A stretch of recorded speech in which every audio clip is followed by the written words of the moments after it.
Hey, what is up guys? My name is Oleg, this is Bond. Welcome back to the channel.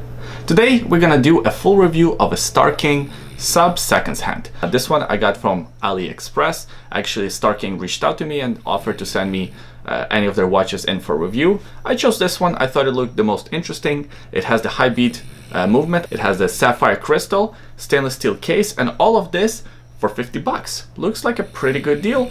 So let's see what this watch is really all about. Star King with the sub-seconds hand. Let's start this review, as always, by looking at the basic dimensions. We have a case diameter of 41 millimeters, excluding the crown guards, a lug-to-lug width of 49 millimeters, a lug width of 20 millimeters, and the thickness of only 11 millimeters. I would classify this watch as a fashion watch, or maybe an everyday casual watch. I think it's a little bit too large to be a dress watch, unless you have very large wrists and you put this watch on the leather strap.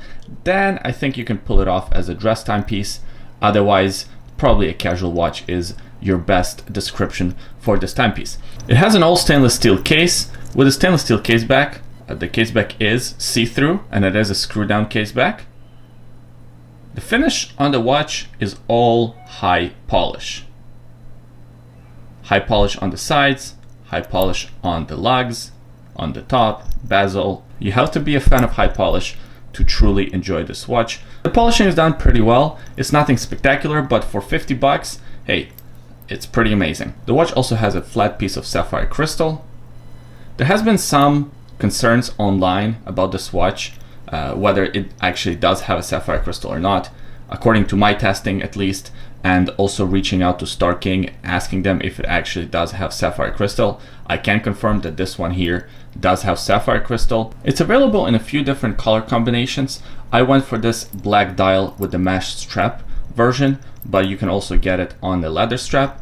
The mesh strap that I got isn't half bad actually. It's thick, it's fairly comfortable. It does have a bit of a rattle here, but other than that, no complaints. Also has a signed buckle with the Star King written across it, and it's kind of a standard lock mechanism for these mesh bracelets.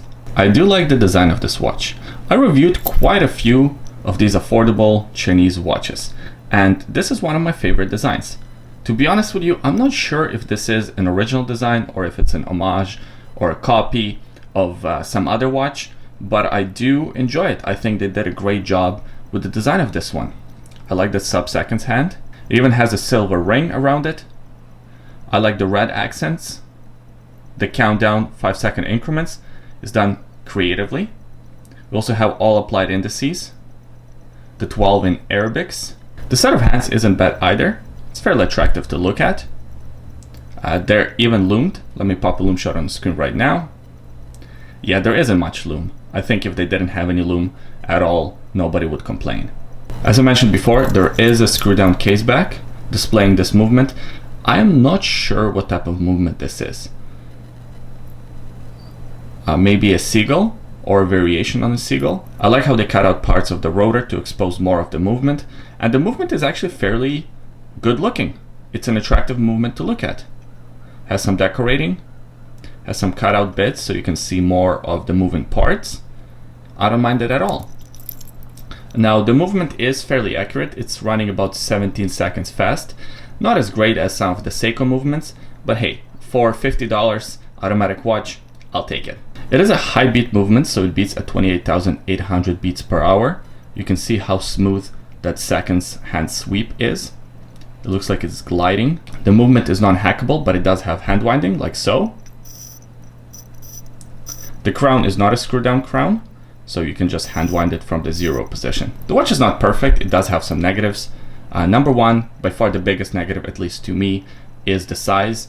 41 millimeters is a bit large. I wish this watch was maybe 39 millimeters, maybe 38. I think it would have been a perfect dress watch. Put it on the leather strap, which I will do in a few seconds here, and the watch would look fantastic as a dress watch. Right now, as it stands, a little bit too large. Second negative is the printing on the dial.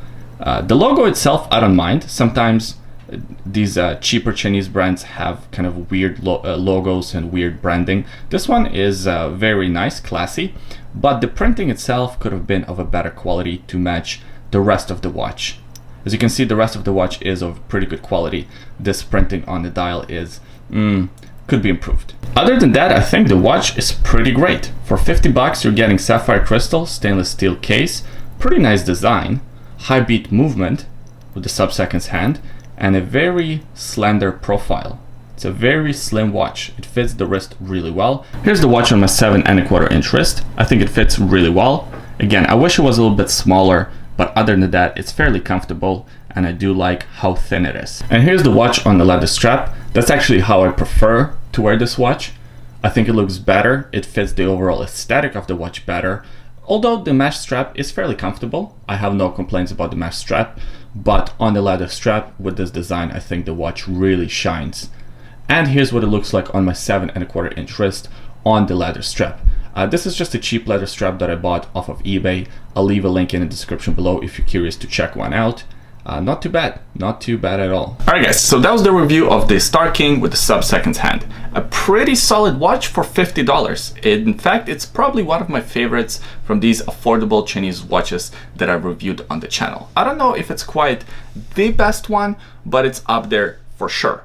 One last negative that I actually forgot to mention in the main portion of this review is the fact that the movement is a bit loud. So just keep that in mind. It's not awful. It's not like one of those vintage watches where you can really hear it.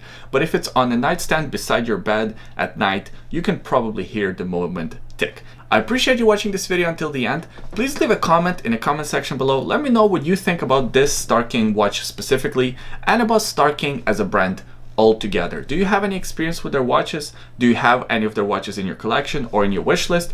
Leave all those thoughts below. I always enjoy reading your comments. By the way, today on my wrist, I'm wearing my Seiko SKX. I don't really need to say anything about this watch. Of course, I have the review of this watch and many videos featuring it. All that, of course, can be found on the channel. Also, in the description of this video, there is a secret link. Check it out. I think you'll like this one. Thank you for watching this video. I really hope you enjoyed it, and I'll see you guys next time. Bye.